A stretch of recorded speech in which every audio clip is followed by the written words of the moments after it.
Mi-Soul. And this is where I want to, before we go to your album cover, we're coming back to that, I want to bring in Shy One, because she's of a different generation to us, and maybe it's not so much of a battle out there, as in genders are not so important in the field that you work, even though earlier you said coming through the grime scene, people were sometimes patronising and patting you on the head about, oh, you're good for a girl as a producer. In 2017, where we are at now, what's it been like the last couple of years, especially as you have been releasing more productions for your record label? What's it called again? So my home label is DVA Music. DVA Music. Tell us a bit about DVA Music and how you've been finding the gender balance, or has there not been a balance for you coming through as a DJ and the on the production side? I mean, I think, as I mentioned before, firstly, shouts out to Scratcher DVA, head of DVA Music. It's kind of because of him that I'm probably here right Big up now. Scratch. Big ups. And, I mean, I was lucky enough to, which is a shame, but because people, and even up till now, some people will tweet me, and now that they see your face, they can match it to. They're like, I had no idea you were a girl. And actually, I'm a woman. But, a big hot, no, not big hardback woman. I'm only joking, Shy One. I'm a small hardback woman. But so I kind of had that luxury of people not actually knowing my gender, and I had this neutral kind of ground. So they accepted you before they saw your face because of the music. Yeah. And unfortunately, I even did that. You just naturally assume, oh, must be a guy out there producing. Yeah. Which is a shame, but since I have kind of come out as a woman and shown my face. Oh my God! What a way to put it, but yeah. It's so funny. Since then, I mean, I haven't been aware of anything, but it's definitely still going on. Like the other day on Twitter, which is, I don't know, it can be great and it can be a terrible place. Destructive.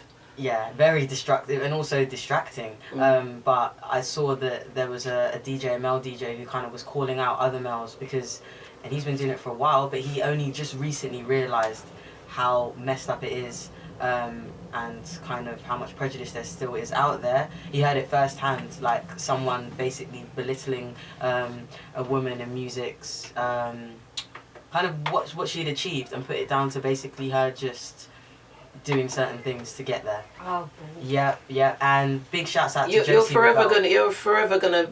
We're always gonna encounter those kind of things.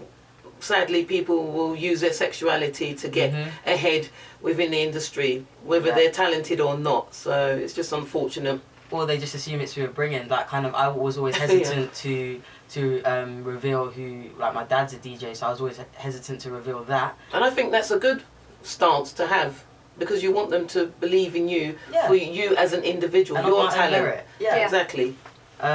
So, and that's the thing, a lot of the time they see a woman somewhere and they assume, who did she do or what did she do to get there?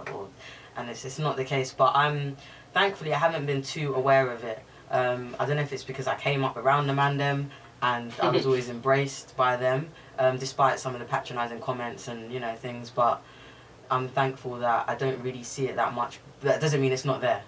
And it helps to build you and shape your character to this point now. And I think, from my perspective, it's made me stronger. Anytime you want to knock me down, watch, I'm coming back for you. It builds me up.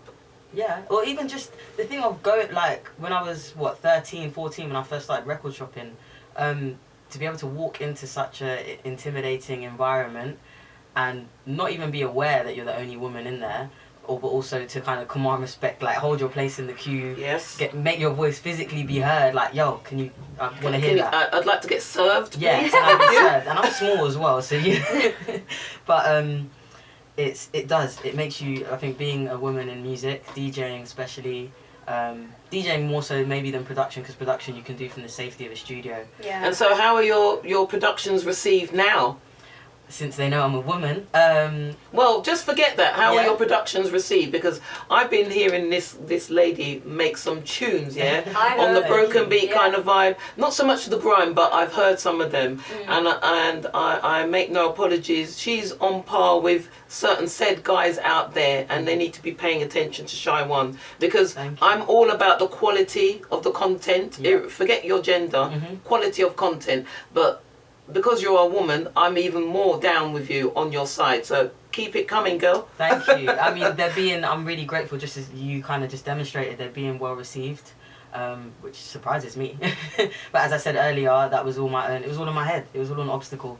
And the minute I started believing and actually having a bit of confidence, I feel like maybe that's being channeled through the music or what, people are hearing it, but it's all positive so far. I'm really grateful for it. Excellent.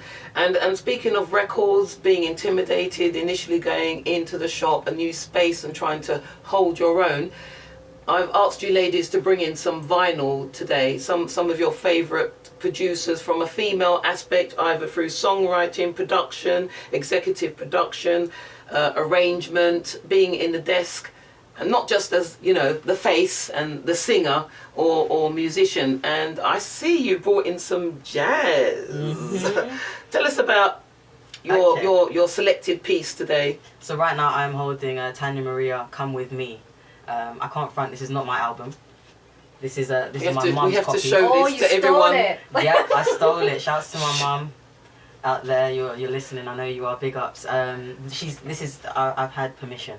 Excellent. I've had, because she was like, she doesn't even listen. She doesn't have. I have the turntables at my flat, so she doesn't even have anything to play them on. So That's what I call good recycling. She's making use yeah, and of she the even said vinyl. that. She was like, at least you're gonna play them. And why did you bring Tanya Marie in today?